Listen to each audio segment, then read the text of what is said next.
everyone, and welcome to today's video. This is the first Halloween video of the year that I am filming, even though I'll definitely be doing a few more, which would be this one and this one, so you get a little bit of preview and see what they're going to be about. I don't know what they are yet, but now you do. But for today, I'm going to do a witch makeup look. Now, I can't really tell you how we ended up here. I was planning on doing clowns this year, but then I started watching Vampire Diaries of all things, and I already did a werewolf, and I'm not entirely sure how I would do a vampire, so let's do a witch. And the great thing is there's no right or wrong way to do a witch. This is just going to be my interpretation of how you can do one, just to make it cool for all the Halloween pictures and just to have fun. The one thing I do want to be careful to avoid with witchy makeup is a lot of witch makeup looks have like symbols and things in them, and I don't know what they mean, I don't know where they come from, and as much as I'm for Halloween looks, I don't want to accidentally offend someone by writing something on my forehead that I shouldn't be writing, so I'm gonna try and avoid that for today. But what I do want to do is I want to have like a straight line, and then I want everything up to kind of fade and then everything below the line to be clean. Initially I wasn't sure if I wanted the line to fade down or if I wanted to fade up, but if I was gonna have the line fade down, I don't know what I was gonna do on my forehead, so I'm rather gonna have it fade up. Right now I'm just getting a good base layer on because I think I'm going to be doing a lot of blending and I want to do that on something, so I'm just slapping on a nice thick layer of foundation to even everything out. And I'm just going to use my beauty blender to blend it all out. I might go in later with concealer to kind of lighten this up a bit because I do know this this foundation oxidizes and goes kind of orange. And that's fine for the blending, but not so fine for everything else I want to do. So we'll face that when we get there. I am making sure to blend this right into my hairline. I can clean my hair now when I'm done with everything, but I want to make sure I don't have to go back in here and do anything after I have eyeshadow on there. To set my whole face, I'm going to use this powder foundation that's shattered, so I might as well get it done, and my kabuki brush, which has apparently evaporated, but it has to be around here somewhere, aka right in front of me. I am just blind. And now I have a smooth base. So next up for where I want the line to be, I think I want it like straight across my eyes here, but I'm a little bit worried that the line is not going to look as straight because of my lower eyelid here, and for that reason I'm thinking maybe the line should go like right here. So I'm going to take a ruler and kind of align it and use it to get a straight-ish line on my face. I don't know how well this is going to go, but I'm going to try my best to look into my mirror and then just use a black eyeliner pencil to draw the line. So if I'm going to have it here, it's going to go across under my eye and across to the other side. Actually, I'm just going to go in with a pencil first and gently sketch out the line, and then I'm going to try and straighten with a ruler just so that I have a reference of where I want this to go. It's kind of like straight from what angle do I want this line to be, because obviously as I move my face, the part of my nose is going to look like it's in a different place. But based on the angle I have in my mirror right now, this is what straight is going to be. And now let's just clean up that line. And now that's what we're working with. I'm going to make this line thicker with the same eyeliner because I want it to be pretty black right on the line. But I'm gonna go in with some eyeshadow, so it does not have to be neat. This is kind of just giving it a bit of a base to work with. And now it's on to eyeshadow. I'm going to take whatever old palette I have and just get this on my face. I'm not too worried about fallout because I'm gonna clean it up later, but I'm gonna load my brush up on a whole lot of black eyeshadow and I'm gonna go on this line. Now, I said I'm going to fade this upwards, and the color I've decided to do that with is purple. I could also do it with browns, kind of earthy tones if I wanted to do that. But I'm kind of going more for that like galaxy purple type of look, and I do have some purple shimmers that I don't use for anything other than Halloween looks. So I'm going the purple route instead. I'm working this straight into my hairline. I don't want there to be a gap. I had that problem last year when I did my werewolf makeup look. You could see like a gap on my hairline at the top, and I just couldn't get it to go away. So from the beginning now, I'm making sure there's no gap in the hairline. Now I'm looking at all my palettes to find all the purple shades I have. These little ones have lighter purple shades. I'm not entirely sure if we're actually going to end up using them. This palette has a lot of purple, but they're also a little bit light. Like I might start with this one, but I prefer if I had something a little deeper to begin with. Let's see this one. It looks like it's nice and dark. It's a good candidate to start with because it's pretty dark. This palette only has shimmery purple, and I might come back to that a little bit later to kind of add the finishing touches, but not for the base layers. And then this, which again we're gonna get into at the end. So it looks like we're starting with this color. It's called Striking from Makeup Revolution, and I'm going to load up the same brush and I'm gonna add a thick band of that on top of the black. I am going to blend all these colors together so it looks a little bit better than it looks now, but I first just want to make sure there's enough pigment on my face and that everything is dark the way I want it to be. And then we're gonna go in again with all the same colors and different blending brushes to get that fade. I do want it to kind of curve in how it fades out, so I'm going to take it up a bit higher on my temples and I'm going to take it here by my nose. Trying this ashy purple next. I am going to go over this one like a little bit because this does have a bit of a richer like red tone in the purple, and that's not exactly the shade I'm going for, so mixing the two is giving me more the color that I'm looking for. Then I'm going for a true purple, and here I'm going to curve it up through my brow, just that little bit higher on my temples than it is in the middle of my face. And I'm going to use one more light purple before I go into a straight lilac color to kind of finish off the fade. You kind of have two options when you are fading colors. You can either have a bunch of colors that are very close together, like what I'm doing, and then go from the darkest to lightest and blend them all together. Or you can take two colors that are on opposite ends of the spectrum, and you can kind of mix different ratios from them as you work your way up through the blend. It is doable, it is a solution if you don't have a bunch of different shades that are all closely related, but it is a little bit more work. It's easier to blend if you have colors closely related, but then it's also tricky to pick colors that are actually going to match. So each method kind of has its ups and downs. Finally, I'm gonna go in with this light purple shade here, and I'm putting it right on the edge. And now I'm gonna go back in and blend as much as possible. I will see you on the other side. I'm going to use the same technique I used to blend all the purples together to blend the purple out into my skin tone, and that is that I always have two colors on my brush. When I was blending from the black to the purple, I had black and purple on my brush and went in with that, and then I went that way up through all the colors. And now I'm going to pick up a mixture of my final purple color and some of my powder foundation, and with both on my brush I'm going to color in this final section and blend it all together. And kind of pick up more of the foundation shade as we come towards the end, but I do want some of that purple there on that brush. And then to finally round it all off, I'm going to take a bigger brush, kind of like this one, also with my powder foundation, load it up on the brush, start right in the middle and drag it down. This will kind of help fade the edge a little bit. And voila, we have a purple fade. I guess this is what we were going for. I'm going to very gently dust away the fallout that I do have to minimize the smudging from that, because it is now time for the sparkles.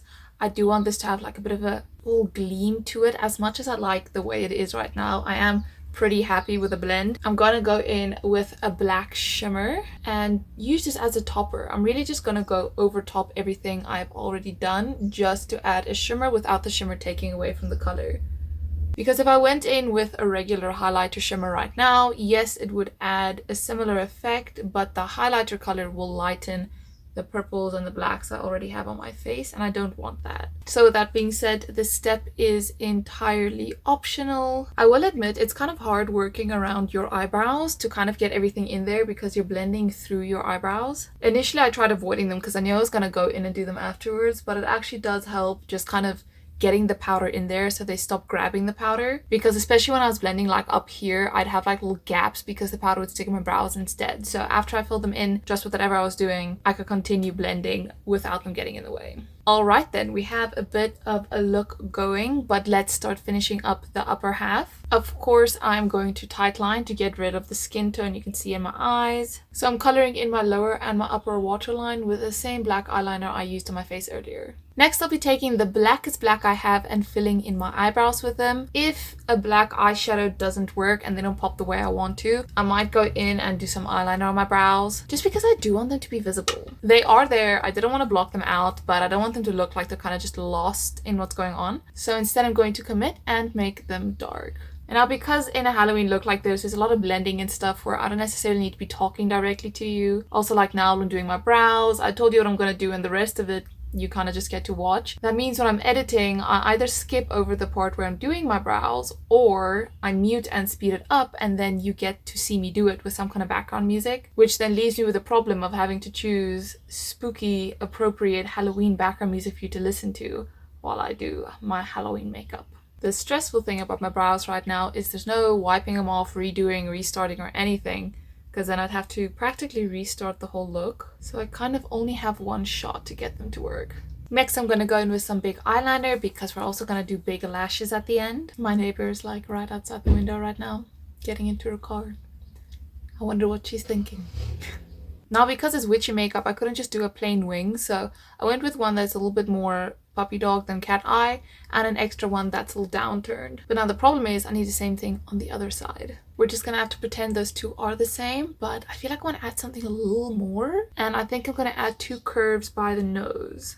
And with these type of lines, you kind of just have to go for it. If they come out right, if they don't, if you overthink them, they're definitely not gonna come out right. However, it does help if you use kind of like landmarks on your face to get it on the same place on both sides. With these lines, you can kind of get creative. It just adds more texture to the look, but I would recommend thicker lines over thinner.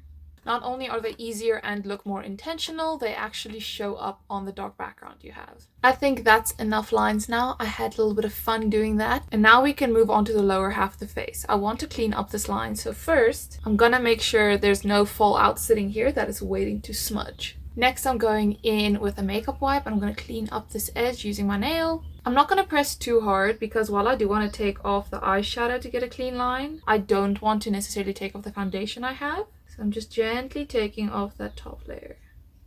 Now that we have a cleaner line, we can decide how to proceed. Like I said, I want it to be a bit paler than it is right now. So I'm going to go in with concealer. I'm going to draw a line underneath that line we have and I'm going to drag it down. I'm also going to put some of it here on my cheeks, and I usually like creating like a bit of a triangle like this. Now to blend it, I'm going to use a foundation brush. I'm going to start here to just kind of get used to controlling it and pushing around the product, and then I'm going to go up, get that concealer right on the line and blend it down.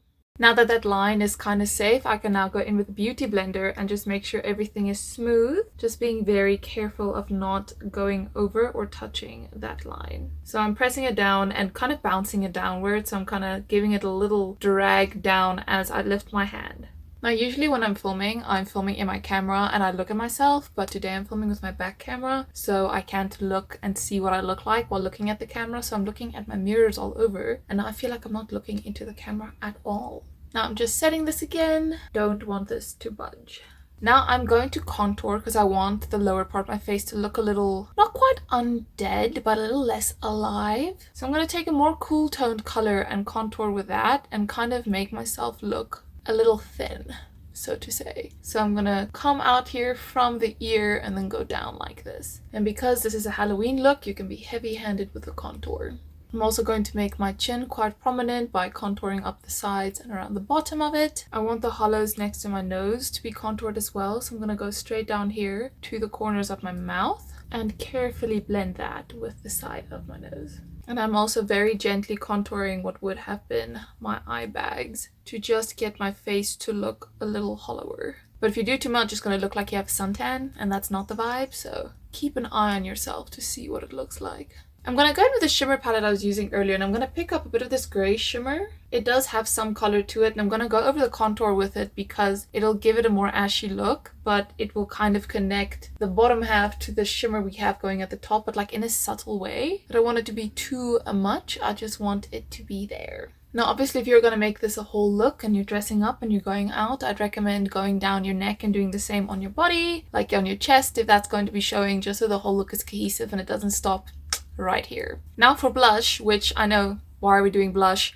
I wanted to make us look a little like older, a little more tired. We're not going for youthful and cute, by the way. So I'm going to take a bit of a darker, earthier toned red color, and I'm going to take it here and here. Just like that, and then the same on the other side, and then we're blending it out. It's just to prevent the bottom half of the face to look too flat, because at the top we have the shimmer, we have all the color, it's catching you from every angle. It looks like you have a lot going on. And the bottom, not as much, which is why we're doing so much work with the contour. And now also the blush that's placed more back. It's not really going to add life to your face as much as it's just going to make your face look a little bit more normal. Now for the lips, you can go one of two directions. You can either like do a full-on black lip, kind of make your mouth look a little bit wider, anything like that. Or you can go kind of a nude lip that's just like dirty in the middle. And I'm not sure what I want to do. I'm going to try the nude lip thing first, just because if I don't like it, I can change it. As opposed to if I try the black lip first and I don't like it, there's not much changing that. So I'm just getting whatever's left from Beauty Blender on my lips to get them a little bit more pale to begin with. Then I'm picking up the contour shade on a fluffy brush, just a little bit. You don't want there to be too much. And I'm going to lightly purse my lips and then go over it with this. I also went a little bit over the edges of my lips. I didn't just keep it on my lips. But I'm going to do that again with a little bit of that blush color that we used. But that I'm going to keep on the lips. Looks cool, hey? I'm lastly going to take a little brush like this with a little bit of black eyeshadow. And I'm going to dust it on the inner edge of my lips. And I'm also going to take this a bit out onto the corners. Just extend the mouth that little bit. I have this purple lip gloss. I pull out every Halloween and I'm going to put this in the middle of the lips as well. Just because I want it to be a tiny bit of shine. And I'll add a little bit of purple at the bottom as well. So to wrap this up, I'm going to spray some setting spray, get the lashes on, and kind of try and complete the whole look.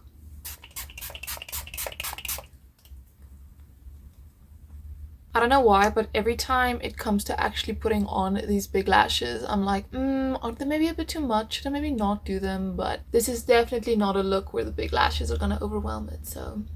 Alright, so that is it for the makeup. Let's see what we're going to do with the rest of the look. Of course, I'm laying down the hair, and I should probably change out of the super white top I'm wearing. I don't think it goes with the dark vibe we have. I do think this is a bit more like it. And then a few things to round off the look. I have these little fox earrings. I think this is a somewhat appropriate time to wear them. And then for when I'm taking pictures, I have a somewhat old-looking, slightly purple-toned book to round it all off with. So this is the look. While I babble at you, you're probably going to see quite a few cool pictures I'm going to take later. But I had a lot of fun making this look today. I hope you enjoyed watching as much as I enjoyed making this video. And I look forward to seeing you in the next Halloween video. Until then, bye bye. Every time I use a palette with mirror, I put it on somewhere else and I can't find it. So I go through all my mirrored palettes and then I have to go looking for the first one I used again because I've misplaced them all.